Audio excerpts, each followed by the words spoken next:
Students, today we are going to start new chapter solid state. So students, what are the objectives to study this chapter? Our objectives are to describe general characteristics of the solid state, distinction between amorphous and crystalline solid, classify crystalline solid on the basis of nature of binding forces. So let's start with general characteristics of a solid.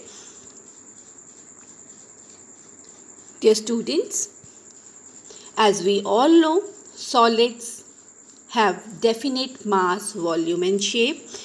Intermolecular distances are very short between the particles. Intermolecular forces are very strong as compared to liquid and gaseous states of matter, and the constituent particles may be atom, molecules or ions. They have fixed positions and they can only oscillate from their positions, not migrate from their positions, and they are incompressible and rigid. So students, here 5 points are covered in our NCERT book, and we have discussed this topic in lower classes also. So the another topic is amorphous and crystalline solid. That means we have to study the types of solid. Students, the solids are broadly classified into two categories, amorphous and crystalline. As I have told you that the molecules, atom and ions may be present in the solids, right? So it is depending upon the nature of the constituent particles of your solid. But they are classified as a amorphous or crystalline solid on the basis of their arrangement. Students, in crystalline solid, the atoms, molecules or ions, they have geometric patterns, and that geometric patterns is similar in all directions. That means that patterns remain same throughout the whole crystal. But in amorphous solid, the arrangement of atom is not uniform throughout the crystals. We have here, dear students, see, two diagrams are given. In first diagram, the atoms, molecules or ions, they have definite geometric pattern. But in second diagram, the geometric pattern is not uniform. So the first diagram shows crystalline solid and second diagram shows the arrangement of amorphous solids. That's why your crystalline solids are called as long range and your amorphous solids are called as short range, right? It is called upon the arrangement of atoms.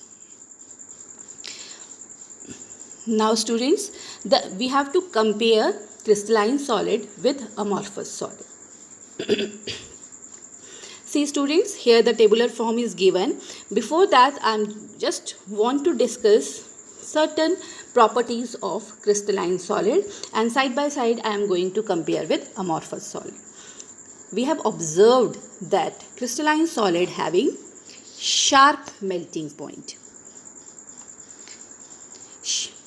What do you mean by sharp melting point? That means when we start melting the crystalline solid, we don't need any range of temperature. If the melting point of given substance is 30 degrees centigrade, that means whole solid particle will melt. That is called as sharp melting point. But when the amorphous solids are going to heat or going to melt, it melted but having the certain range of temperature like 30 to 40, 30 to 35. Why this happened, we will discuss, but we have to study right now the crystalline solid having sharp melting point and amorphous solid, they don't have sharp melting point, right? This is our first point of difference between crystalline and amorphous solid, right? And secondly, crystalline solid doesn't having the property to flow, but amorphous solid like a liquid have property to flow like a liquids. That's why they are called as super cooled liquids or pseudo solids, right? I am again repeating, amorphous solids are soft, melt and having the property to flow like a liquids. So here one example is also discussed. Students, let's study this first and then we will discuss. Some glass objects from ancient civilization are found to become milky in appearance because of crystallization. Like liquids, amorphous solid has tendency to flow through very slowly. Therefore, sometimes they are called as pseudo-solid and super-solids. Students, in your exams, these two questions are asked. Number 1 is why the amorphous solids are called as super-cooled liquid. That time your answer should be the amorphous solid has tendency to flow. That's why they are called as supercooled liquids.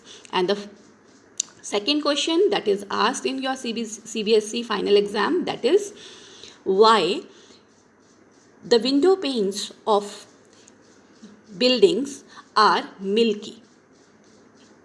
Ancient buildings having window panes, glass window panes are milky in appearance. You can say that it is due to the crystallization. Amorphous solid get heated, they start melting, and after certain time period they start doing crystallization, and due to which this property they are showing milkiness to the window pane. Right, students?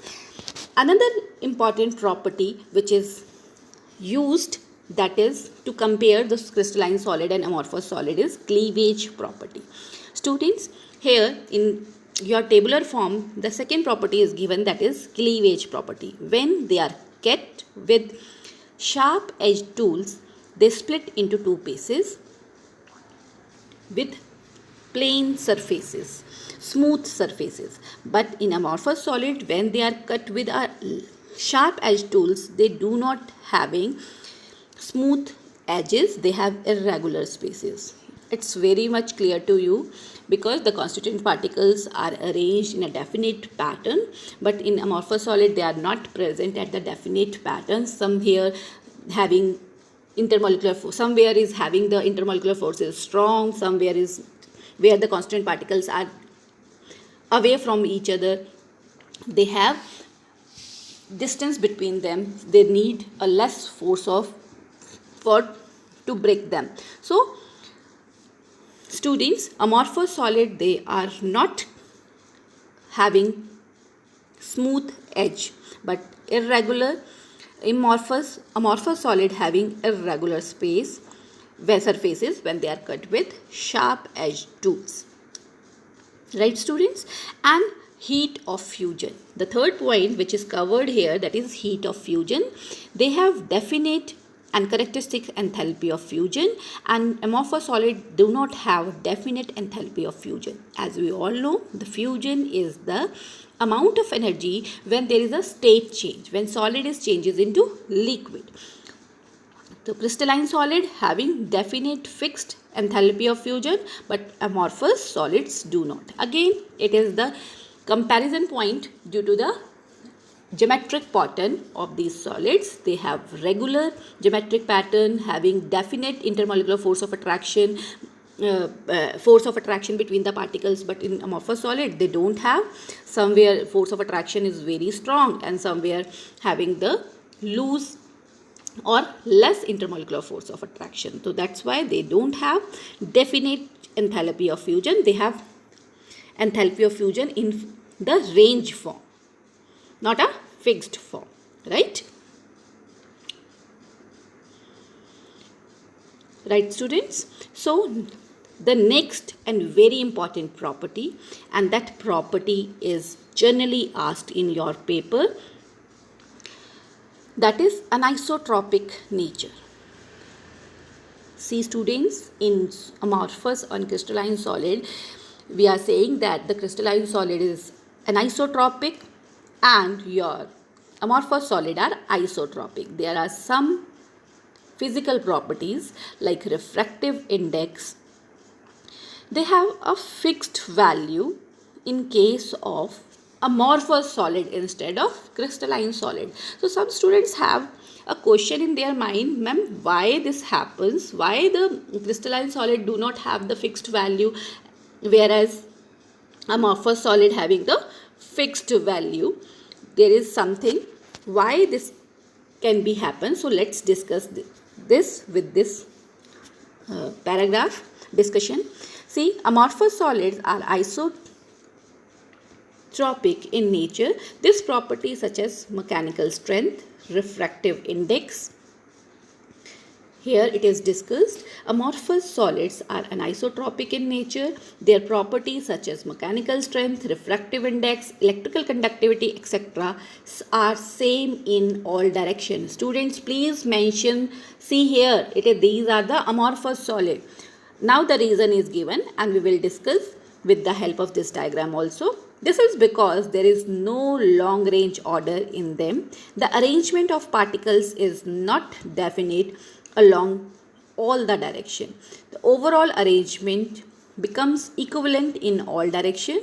Therefore, the value of physical property would be same along in all direction. So let's discuss beta. See, here the arrangement of constant particles are given, right students? See in figure. See the figure 1.2 here. The constituent particles arrangements are given. A beam of light AB is shown and CD is shown. See students, this is clear cut to you that when we are discussing, suppose we are discussing about the refractive index, two beam of lights are shown here. The first is AB and second is your CD ray.